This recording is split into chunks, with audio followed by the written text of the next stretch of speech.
ابن مسعود رضی اللہ تعالی عنہ فرماتے ہیں کہ یہ جمع کا صیغہ اس لیے ہے کہ ایک تو مچھلی کے پیٹ کا اندھیرا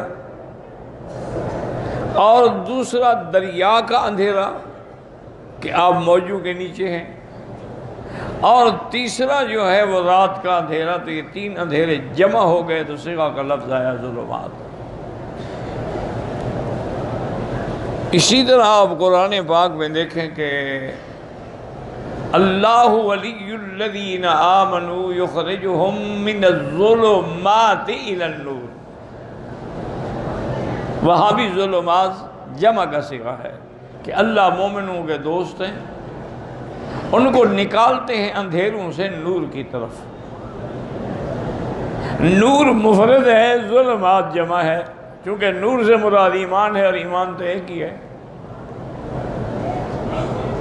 اور ظلمات جمع ہے کہ جو کفر کے اندھیروں میں ہیں، کوئی بتوں کی پوجا کر رہا ہے، کوئی چاند سورج کی پوجا کر رہا ہے، کوئی جانوروں کی پوجا کر رہا ہے، تو اس لیے وہ اندھیرے ہیں، تو وہاں بھی ظلمات جمع کا صیغہ ہے۔ والذین کفروا اولیاؤہم الطاغوت یخرجونہم من النور الی الظلمات، وہاں بھی تو جہاں جمع کا صیغہ ہوگا تو لازمی بات ہے کہ وہاں کئی اندھیرے ہوں گے۔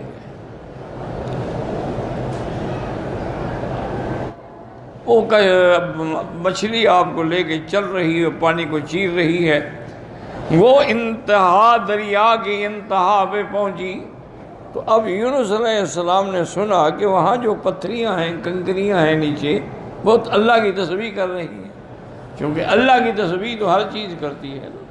وَإِن مِّن شَيْءٍ إِلَّا يُسَبِّحُ بِحَمْدِهِ، کوئی چیز ایسی اللہ نے پیدا نہیں کی جو اللہ کی تسبیح و تحمید نہ کرتی ہو۔ یہ الگ بات ہے کہ ہم نہ سمجھ سکیں، لیکن ہر چیز تسبیح کہہ رہی ہے۔ انسان ہیں، حیوان ہیں، پرند ہیں، چرند ہیں، جو بھی مخلوق ہے سب اللہ کی تسبیح بیان کرتے ہیں، ہم اس کو نہیں سمجھ سکتے۔ اگر اللہ علم دے دے تو یونس حضرت سلیمان علیہ السلام سمجھ لیتے تھے، لیکن اس میں تو کوئی شک نہیں کہ پتھر ہیں، جمادات ہیں، سب چیزیں تسبیح کہتی ہیں۔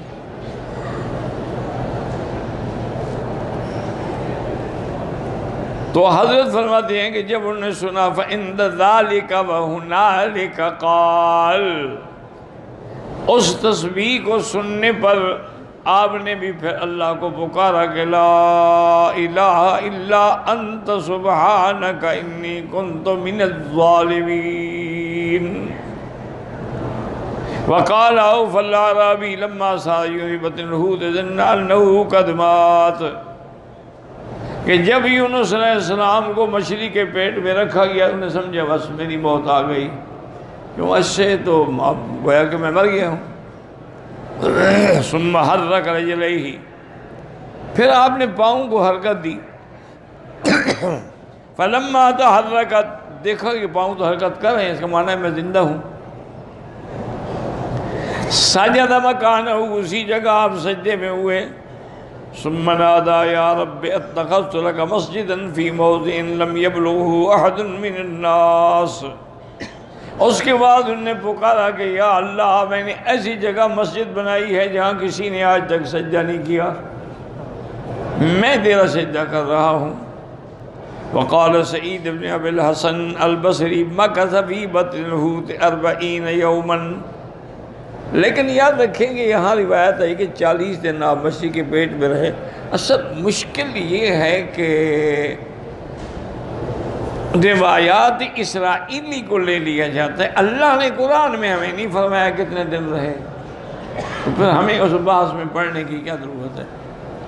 اللہ پاک نے جب ارادہ کیا کہ یونس علیہ السلام کو مچھلی کے پیٹ میں قید کریں تو مچھلی کو حکم دیا کہ خبردار حضرت یونس کے گوشت کو بھی نقصان نہ دینا، ہڈی کو نہ توڑنا۔ جب مچھلی لے کے آپ کو سمندر کی تہہ میں پہنچی تو آپ نے آواز سنی، انہوں نے سوچا کیا بات ہے، فَأَوْحَى اللَّهُ إِلَيْهِ وَفِي بَطْنِ الْحُوتِ إِنَّ هَذَا تَسْبِيحُ دَوَّابِ الْبَحْرِ، اللہ نے وحی فرمائی کہ یونس یہ دریاؤں کے جانور جو ہیں وہ میری تسبیح کر رہے ہیں. قال وسبح وهو في بطن الحوت، انہوں نے بھی پھر تسبیح کہنی شروع کی. فسمعت الملائکۃ تسبیحہ وقالوا، اب فرشتوں نے وہ تسبیح سنی اور کہا کہ یا اللہ یا ربنا انا نسمع صوتا ضعیفا بارض غریبۃ، کہ یا اللہ ہمیں ایک آواز آتی ہے لیکن بڑی کمزور آواز ہے، اور ایسی جگہ سے آ رہی ہے کہ جو جگہ بھی معلوم نہیں کہ کہاں سے آ رہی ہے. اور نے یہ بھی کہا کہ ایک بندہ تیرا بڑا صالح تھا جس کے اعمال ہمیشہ اوپر آتے تھے، اب وہ نہیں آ رہے. تو معنی یہ تھا کہ یونس تھے وہ، تو گویا کہ انہوں نے سفارش کی کہ اس بندے کو پھر رہائی ملنی چاہیے. تو اللہ تبارک و تعالی نے مچھلی کو حکم دیا، اس نے آ کر آپ کو ساحل پہ دریا کے کنارے پہ منہ سے نکال دیا. ہوتا ہے بیمار اصل میں اتنا دن جو مچھلی کی پیٹ میں رہے، نہ کھایا نہ پیا، صاف باتیں کمزور تو ہو گئے. تو اللہ تعالیٰ نے ان کے لیے جیسے کہ انشاءاللہ اللہ کو منظور ہے تو شاید یہاں بھی آ جائے، ورنہ دوسری آیات میں موجود ہے کہ اللہ فرماتے ہیں کہ ہم نے فلولا انہ کان من المسبحین، اگر یونس میری تسبیح کرنے والا نہ ہوتا للبث فی بطن الحوت الی یوم یبعثون، پھر میں قیامت تک اس کو مچھلی کے پیٹ میں قید رکھتا. لیکن اس کی تسبیح کی وجہ سے وہ نکل گیا، اور جب ہم نے نکالا پھر اللہ نے انتظام بھی کر دیا. وَانبَتْنَا عَلَيْهِ شَجَرَةً مِّن یقطین، اللہ نے حکم دیا وہاں بیل لگ گئی، اور اس پہ بعض علماء کہتے ہیں کدو، اور بعض علماء کہتے ہیں کہ نہیں کدو نہیں بلکہ پیٹھا، وہ جو بڑا گول ہوتا ہے نا، گول پیٹھا جس کا حلوہ بلبہ بنتا ہے اور کئی چیزیں بنتی ہیں. ویسے بھی وہ بڑی مفید چیز ہے انسان کی صحت کے لیے. اس کا آدمی اگر جوس بنا کے پیے، یا اس کا سالن پکا کے کھائے، یا اس کا حلوہ بنا کے، جیسے اس کا دل کرے، بڑی اعلیٰ چیز ہے. اب تو دنیا کے بڑی بڑی میڈیکل سائنس بھی ان کے فوائد کو تسلیم کر گئی ہے کہ حقیقتاً یہ ایک بہت بڑی اللہ کی نعمت ہے. تو اس لیے اچھا جن کا پیشاب کی کثرت ہو جیسے میرا مسئلہ ہے پراسٹیٹ میں، تو مشکل میرے لیے یہ ہے نا کہ کون بنائے. میں ایک دفعہ خود منڈی سے لے کے آیا اور رکھے وہی خراب ہو گیا. بیوی فوت ہو گئی، بہن جو ہے وہ بیچاری صاحب فراش ہے، وہ خود کھانے کو محتاج ہے، اس کے تو منہ میں ہم کھانا دیتے ہیں. نوکر جو ہیں اللہ کا فضل ہے، ان کو سب کچھ ہے ماں سوا عقل کے. اسی لیے حضرت بخاری رحمۃ اللہ علیہ فرماتے تھے مکی صاحب، جو عقل سے پیدل ہو اور جیب سے خالی ہو وہ ہمارا یار ہوتا ہے. کیوں؟ عقل ہوتا تو اپنا کام نہ کرتا، ہمارے پاس کیوں آتا؟ تو ہمارے پاس آتی ہوئی ہیں جو عقل کے پیدل ہوتے ہیں. اب اس کو کہو کچھ وہ بنائے گا کچھ، کہو نمک نہیں ڈالنا وہ زیادہ ڈالے گا. اب اس کا کیا علاج ہے؟ ورنہ یہ بڑی ہی مفید چیز ہے، اور اس کو اب دنیا تسلیم کر رہی ہے. یعنی ہمارے اطباء تو خیر پہلے کتابوں میں لکھتے تھے، قرآن نے لفظ یقطین کہا ہے، تو اس پر علماء کے دو قول ہیں. بعض علماء فرماتے ہیں کہ یہ کدو ہے، اور کدو کو وہ اس لیے بھی ترجیح دیتے ہیں کہ حضور پاک کو کدو پسند تھا. اگر سالن میں کدو کے ٹکڑے ہوتے تو حضور ڈھونڈ کے استعمال فرماتے تھے. آج بھی لوگ ڈاکٹر حکیم مریضوں کو کدو کہتے ہیں کہ بڑی نرم اور زود ہضم غذا ہے، لیکن بعض علماء محققین نے تحقیق کی ہے، انہوں نے کہا نہیں یہ کدو نہیں ہے، یہ تو کدو ابھی 500-600 سال سے پیدا ہوا ہے. یہ واقعہ تو حضور سے بھی ہزاروں سال پہلے ہے، تو کدو کہاں سے آ گیا؟ نے کہا یہ کدو کی پیدائش تو ابھی ہوئی ہے 400-500 سال میں، جیسے کئی چیزیں پیدا ہوتی ہیں روز نئی نکل رہی ہیں نا.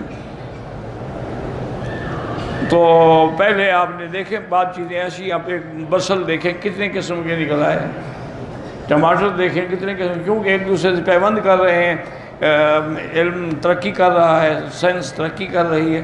تو وہ کہتے ہیں کہ یہ تو 500-600 سال کی پیداوار ہے. حضور کو بھی وہی پیٹھا پسند تھا. لیکن وہاں جو حدیث میں لفظ ہے نا وہ لفظ ہے دبا. دبا کدو کو کہتے ہیں. یہاں منڈی میں چلے جائیں آپ اس کو کہیں کہ دبا چاہیے تو کدو دے گا, پیٹھا نہیں دے گا. اس کا معنی ہے کہ بہرحال علماء کا یہ کہنا بھی درست ہو سکتا ہے. بہرحال ہمارے لیے دونوں نعمتیں ہیں, جو کدو ہو یا چاہے پیٹھا ہو, کوئی چیز ہو, سب اللہ کی نعمت ہے. جب آپ کی آواز پہنچی تو ملائکہ نے پوچھا کہ یا اللہ یہ کس کی آواز ہے؟ اللہ نے فرمایا تم نہیں جانتے؟ انہوں نے کہا نہیں یا اللہ ہم تو نہیں جانتے. فرمایا یہ میرا بندہ یونس ہے. انہوں نے کہا یہ وہ بندہ ہے جس کے اعمال اوپر جا رہے ہیں قبولیت کے لیے. جب اس نے اپنے ہر اچھے وقت میں آپ کی عبادت کی, آپ اس کو مصیبت سے نجات دیں